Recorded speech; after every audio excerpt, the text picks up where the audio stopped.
गणेशाय नमः। श्री जानकी वल्लभो विजयते। श्रीमद् वाल्मीकि रामायण बालकांड का 44वां सर्ग। ब्रह्मा जी का भागीरथ की प्रशंसा करते हुए उन्हें गंगा जल से पितरों के तर्पण की आज्ञा देना और राजा का वह सब करके अपने नगर को जाना। गंगावतरण के उपाख्यान की महिमा।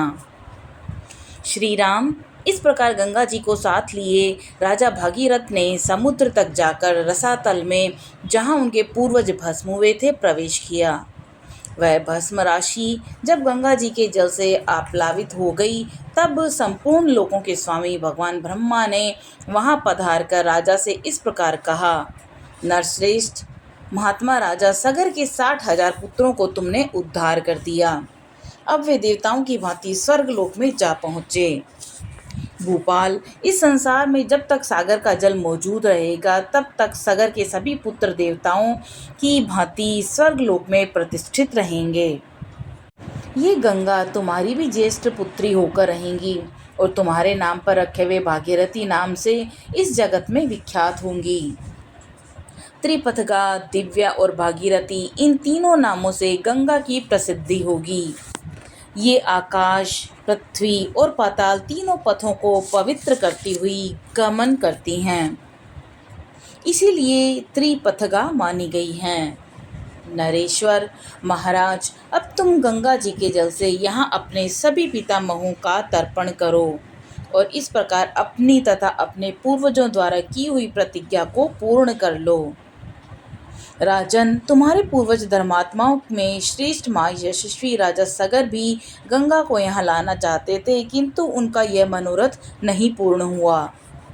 वत्स, इस प्रकार लोक में अप्रतिम प्रभावशाली, उत्तम गुण विशिष्ट, महर्षि तुल्य, तेजस्वी, मेरे समान तपस्वी और क्षत्रिय धर्मपरायण राजर्षि अंशुमान ने भी गंगा को यहाँ लाने की इच्छा की, परंतु वे इस पृथ्वी पर उन्हें लाने की प्रतिज्ञा पूरी न कर सके।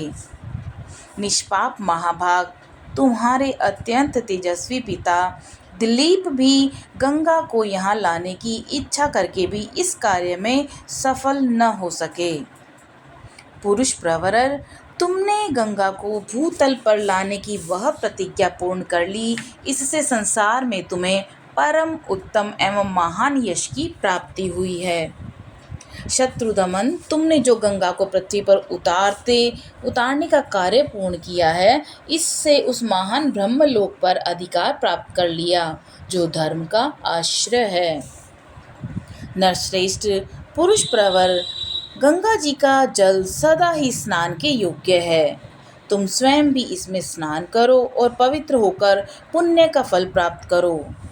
नरेश्वर, तुम अपने सभी पितामहों का तर्पण करो, तुम्हारा कल्याण हो। अब मैं तुम अपने लोक को जाऊंगा, तुम भी अपनी राजधानी को लौट जाओ। ऐसा कहकर सर्वलोक पितामह महायशस्वी देवेश्वर ब्रह्मा जी जैसे आए थे, वैसे ही देवलोक को लौट गए। नरश्रेष्ठ, महायशस्वी राजर्षि राजा भगीरथ भी गंगा जी के उत्तम जल से क्रमशः सभी सगर पुत्रों का विधिवत तर्पण करके पवित्र होकर अपने नगर को चले गए।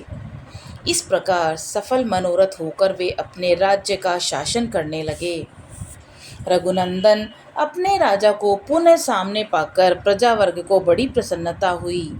सबका शोक जाता रहा, सबके मनोरथ पूर्ण हुए एवं चिंता दूर हो गई। श्री राम, यह गंगा जी की कथा मैंने तुम्हें विस्तार के साथ कह सुनाई। तुम्हारा कल्याण हो। अब जाओ, मंगलमय संध्या वदन आदि का संपादन करो। देखो, संध्या काल बीता जा रहा है। यह गंगावतरण का मंगलमय उपाख्यान आयु बढ़ाने वाला है। धन, यश, आयु, पुत्र, स्वर्ग की प्राप्ति कराने वाला है। जो ब्राह्मणों, क्षत्रियों तथा दूसरे वर्ण के लोगों को भी यह कथा सुनाता है, उसके ऊपर देवता और पितर प्रसन्न होते हैं। ककुत्स कुलभूषण, जो इसका श्रवण करता है, वह संपूर्ण कामनाओं को प्राप्त कर लेता है। उसके सारे पाप नष्ट हो जाते हैं और आयु की वृद्धि एवं कीर्ति का विस्तार होता है। इस प्रकार श्री वाल्मीकि निर्मित आर्ष रामायण आदि काव्य के बाल कांड में 44वां सर्ग पूरा हुआ। बोलो सियावर रामचंद्र जी की जय, पवन सुत हनुमान जी की जय। जय श्री राम।